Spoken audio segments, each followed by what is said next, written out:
ಈಗ ನಿಖಿಲ್ ಕುಮಾರಸ್ವಾಮಿ ಅವರು ಹುಟ್ಟುಹಬ್ಬ ಇವತ್ತು. ಅವರ ಹುಟ್ಟುಹಬ್ಬದ ಪ್ರಯುಕ್ತ ಇಲ್ಲಿ ಉಚಿತ ಆರೋಗ್ಯ ತಪಾಸಣೆ ಕಾರ್ಯಕ್ರಮ ಇಟ್ಕೊಂಡಿದ್ರು. ಕುಮಾರಣ್ಣ ನಾವು ಬಲಪಡಿಸಿದ್ರೆ ಮುಂದಿನ ದಿನದಲ್ಲಿ ಇವ್ರ ನಾಯಕತ್ವದಲ್ಲಿ ದಾಸರಳ್ಳಿ ನಾವು ನೆಕ್ಸ್ಟ್ JDS MLA ನಾವು ಕಾಣ್ತೀವಿ ಅಂತ ನಾವು ಕೇಳ್ಕೊತಿದ್ದೇವೆ. ಈ ರಾಜ್ಯನ ಆಳೋ ಶಕ್ತಿ ಕೊಡಲಿ ಭಗವಂತ ಅಂತ ಹೇಳೋಕ್ಕೆ ಇಷ್ಟಪಡ್ತೀನಿ.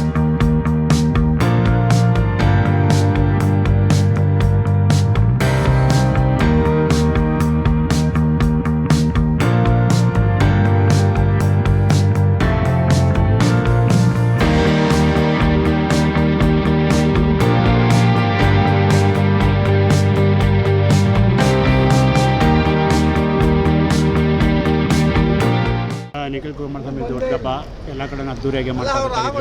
ಅವ್ರ ನಾಯಕರು ಚೆನ್ನಾಗಿ ಓಡಲಿ ಅಂತ ಹೇಳಿ ಕರ್ನಾಟಕ ರಾಜ್ಯದಲ್ಲಿ ಈಗ ನಿಖಿಲ್ ಕುಮಾರಸ್ವಾಮಿ ಅವರು ಹುಟ್ಟುಹಬ್ಬ ಇವತ್ತು ನಮ್ಮ ಯಲಹಂಕ ವಿಧಾನಸಭಾ ಕ್ಷೇತ್ರದ ಕೆಲವು ಕಾರ್ಯಕರ್ತರು ಅವರ ಹುಟ್ಟುಹಬ್ಬದ ಪ್ರಯುಕ್ತ ಇಲ್ಲಿ ಮೆಡಿಕಲ್ ಉಚಿತ ಆರೋಗ್ಯ ತಪಾಸಣೆ ಕಾರ್ಯಕ್ರಮ ಇಟ್ಕೊಂಡಿದ್ರು.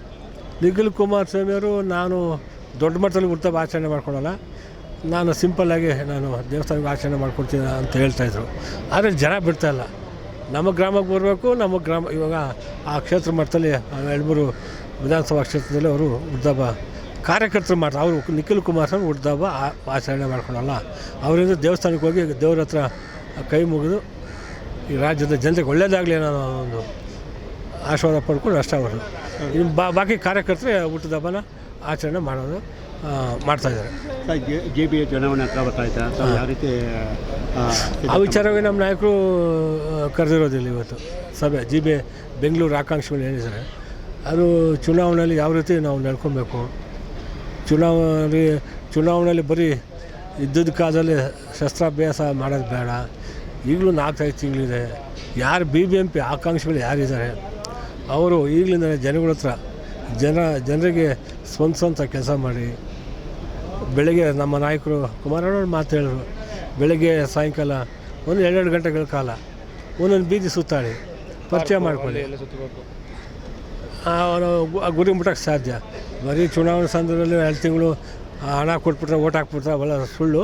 ಮತ್ತು ಕುಮಾರಸ್ವಾಮಿಯವರು ಬರೀ ಗ್ರಾಮೀಣ ಭಾಗಕ್ಕೆ ಮಾತ್ರ ಕುಮಾರಸ್ವಾಮಿಯವರು ಅಭಿವೃದ್ಧಿ ಮಾಡಲ್ಲ. ಇದು ಬೆಂಗಳೂರಿಗೆ ಸಾಕಷ್ಟು ಕೊಡುಗೆಗಳು ಕೊಟ್ಟಿದ್ದಾರೆ.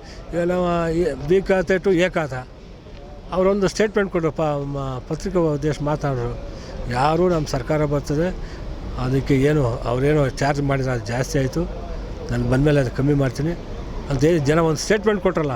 ಜನ ಅದನ್ನೇ ಕಾಯ್ತಾ ಇದ್ದಾರೆ. ನಮ್ಮ ವಾರ್ಡಲ್ಲಿ ಜನ ಯಾರು ಖಾತೆ ಮಾಡಿಸ್ಕೊಂತ ಇಲ್ಲ, ಯಾರು ಅಪ್ಲಿಕೇಶನ್ ಆಗ್ತಾಯಿಲ್ಲ. ಈಗ ಕುಮಾರಣ್ಣವ್ರು ಮುಖ್ಯಮಂತ್ರಿ ಆಗ್ತಾರಂತೆ, ಅವಾಗೆಲ್ಲ ನಮ್ಗೆ ಒಳ್ಳೇದಾಗ್ತದೆ ಅಂತ ಹೇಳ್ತಾರೆ. ಅದಕ್ಕೆ ಯಾರೂ ಕಟ್ಟಕ್ಕೆ ಹೋಗ್ತಿಲ್ಲ. ಈ ರೀತಿ ಕಾವೇರಿ ನೀರು ವಿಚಾರವಾಗಿ ದೇವೇಗೌಡರು 9 TMC ನೀರು ತಂದು ಕೊಟ್ಟಿರ್ಬೋದು. ರಸ್ತೆಗಳು ಇಂಥ ಮೆಟ್ರೋ ರಸ್ತೆ ಇಂಥೆಲ್ಲ ಆ ಬೆಂಗಳೂರು ಜನಕ್ಕೆ ಮುಟ್ಟುವಂಥ ಕೆಲಸ ನಾವು ಮಾಡಬೇಕು. ಬೆಂಗಳೂರಿಗೆ ಒಳ್ಳೆ ಕೊಡುಗೆ ಕೊಟ್ಟಿದ್ದಾರೆ. ದೇವೇಗೌಡ ಅಪ್ಪಾಜಿ ಪ್ರಧಾನಮಂತ್ರಿ ಆದಾಗ ರಸ್ತೆಗಳಿರ್ಬೋದು, ಕುಮಾರಸ್ವಾಮಿಯವರು CM ಆಗಿದ್ದಾಗ ಒಳ್ಳೊಳ್ಳೆ ಕಾರ್ಯಕ್ರಮ ಕೊಟ್ಟಿದ್ದಾರೆ. ಅದನ್ನೆಲ್ಲ ನಾವು ಜನರಿಗೆ ಮನವರಿಕೆ ಮಾಡಿಕೊಡ್ಬೇಕು. ಇದು ಭಾರಿ ಜನರಿಗೆ ಯುವತಿನ ಇದಕ್ಕೆ ಅವರ ಜನರ ಮನಸ್ಸಲ್ಲಿ ಉಳಿದಿರೋದು ಈ JB ಮುಂದಿನ ಸರ್ಕಾರ 28 ಕುಮಾರಸ್ವಾಮಿ ಬಂದರೆ A ಖಾತೆ ಟು B ಖಾತೆ 30% ಸೈಟ್ 6 ಲಕ್ಷ ಆಗ್ತದಲ್ಲ, ಅದು ಅಷ್ಟೊಂದು ಆಗಲ್ಲ, ನಾನು ಕಮ್ಮಿ ಮಾಡಿಸ್ತೀನಿ ಅಂತ ಹೇಳಿದ್ರೆ ಅದು ಜನ ಅದಕ್ಕೆ ಕಾಯ್ತಾಯಿದ್ದಾರೆ. ಒಂದು ಒಳ್ಳೆಯ ಉತ್ತಮವಾದ ಕೆಲಸ ಜನ ಕಾಯ್ತಾಯಿದ್ದಾರೆ, ನಿರೀಕ್ಷೆ ಮಾಡಿದರೆ. ನಾವು ನಮ್ಮ ಪಕ್ಷದ ಕಾರ್ಯಕ್ರಮಗಳ ಬಗ್ಗೆ ಜನರಿಗೆ ಹೇಳೋಂಥ ಕೆಲಸ ಪ್ರತಿಯೊಬ್ಬ ಮುಖಂಡರು ಮಾಡಿದಾಗ ನಾವು ಗುರಿ ಮುಟ್ಬೋದು. ದೇವೇಗೌಡರು ಕುಮಾರಸ್ವಾಮಿ ನಮ್ಮ ಪಕ್ಷದ ಬಗ್ಗೆ ಸಂಪೂರ್ಣ ಮಾಹಿತಿ ಕೊಟ್ಟು ನಾವು ಸ್ಪಂದಿಸಿದಾಗ ಕಷ್ಟಕ್ಕಾದಾಗ ನಾವು ಗುರಿ ಮುಟ್ಬೋದು ಅಂತ ಹೇಳಿದ್ದಾರೆ. ಕುಮಾರಣ್ಣ ನಗರಸಭೆ ಇದ್ದವನ ಬೆಂಗಳೂರಿನ ರೆವಿನ್ಯೂ ಜಾಗ ಇದ್ದವನೆಲ್ಲ ನಗರಸಭೆ ಇತ್ತು ಮೊದಲು. ಅದನ್ನು ಬೆಂಗಳೂರಿಗೆ ಅವನ್ನೆಲ್ಲ ಡೆವಲಪ್ಮೆಂಟ್ ಆಗ್ಬೇಕಾದ್ರೆ ಯಾವಾಗ BBMPಗೆ ಸೇರಿಸ್ಕೊಂಡ್ರು. ಹಂಗಾಗಿ ಕುಮಾರಣ್ಣಂದು ತುಂಬ ಕೊಡುಗೆಗಳು ಹೇಳಿದ್ರೆ ಸಾಕಷ್ಟು ಜನಕ್ಕೆ ಮುಟ್ಬೋದು. ಹಂಗಾಗಿ ಕಾಂಗ್ರೆಸ್ಗೆ ಜನ ಬೇಸತ್ತಿದ್ದಾರೆ. ಮುಂದಿನ ದಿನ ಕುಮಾರಣ್ಣನ ಅಧಿಕಾರ ತರಬೇಕು ಅಂತ ಜನ ಬಯಸ್ತಾ ಇದ್ದಾರೆ. ಹಂಗಾಗಿ ಕುಮಾರಣ್ಣನ 28ಕ್ಕೆ ಮುಖ್ಯಮಂತ್ರಿ ಆಗೋದು ಕನಸು. ಕರ್ನಾಟಕದಲ್ಲಿ ಮೈತ್ರಿ ಸರ್ಕಾರದಿಂದ ಮುಖ್ಯಮಂತ್ರಿ ಖಂಡಿತ ಆಗ್ತಾರೆ, ಜನನೂ ಬಯಸ್ತಾರೆ. ಕ್ಷೇತ್ರ ನಮ್ಮ ದಾಸರಳ್ಳಿ ಮುನ್ಸಾಮಣ್ಣವರ ಅಧ್ಯಕ್ಷತೆಯಲ್ಲಿ, ಅಂದನಪ್ಪರ ಅಧ್ಯಕ್ಷತೆಯಲ್ಲಿ ನಮ್ಮ ಪಕ್ಷ ಪ್ರಬಲವಾಗಿ ಬೆಳೀತಾ ಇದೆ. ಅಲ್ಲಿ GP ಇರ್ಬೋದು, ಅವರ ನಾಯಕತ್ವದಲ್ಲಿ ಸುಮಾರು ನಾವು 8ರಿಂದ 10 ಸೀಟು ಎಲ್ಲ ಗೆಲ್ಲೋಂಥ ವಾತಾವರಣ ನಮ್ಮಲ್ಲಿ ಇದೆ. ಅಂದರೆ 18ಕ್ಕೆ 18 ಇದೆ. 18 ಇವ್ರ ನಾಯಕತ್ವದಲ್ಲಿ ನಾವು 10 ಸೀಟ್ ಗೆಲ್ತೀವಿ ಅಂತ ನಮ್ಮ ಭರವಸೆ ಇದೆ. ಹಂಗಾಗಿ ಕುಮಾರಣ್ಣ ನಾವು ಬಲಪಡಿಸಿದ್ರೆ ಮುಂದಿನ ದಿನದಲ್ಲಿ ಇವ್ರ ನಾಯಕತ್ವದಲ್ಲಿ ದಾಸರಳ್ಳಿ ನಾವು ನೆಕ್ಸ್ಟ್ JDS MLA ನಾವು ಕಾಣ್ತೀವಿ ಅಂತ ನಾವು ಕೇಳ್ಕೊತಿದ್ದೇವೆ.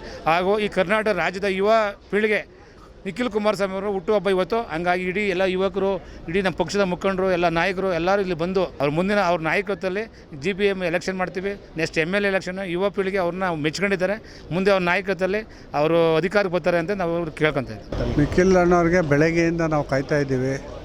ಅವ್ರದ್ದು ಹುಟ್ಟುಹಬ್ಬಕ್ಕೆ ಆರ್ಥಿಕ ಶುಭಾಶಯಗಳು. ದೇವರ ಅವ್ರಿಗೆ ಆರೋಗ್ಯ ಐಶ್ವರ್ಯ ಕೊಡಲಿ. ಮುಂದಿನ JDS ಪಕ್ಷದ ಯುವ ನಾಯಕರು, ಯುವಕರ ಕಣ್ಮಣಿ. ಹಾಗಾಗಿ ಅವರು ಮುಂದಿನ ಈ JDS ಪಕ್ಷದ ಏನು ಒಂದು ಉತ್ತರಾಧಿಕಾರಿ ಅಂತ ಹೇಳಿದ್ರು ತಪ್ಪಾಗಲ್ಲ. ಹಾಗಾಗಿ ಅವ್ರಿಗೆ ದೇವರು ಆರೋಗ್ಯ ಐಶ್ವರ್ಯ ಆಮೇಲೆ ಅಧಿಕಾರ ಶಾಶ್ವತವಾಗಿ ಸಿಗಲಿ, ಈ ರಾಜ್ಯನ ಆಳೋ ಶಕ್ತಿ ಕೊಡಲಿ ಭಗವಂತ ಅಂತ ಹೇಳೋಕ್ಕೆ ಇಷ್ಟಪಡ್ತೀನಿ.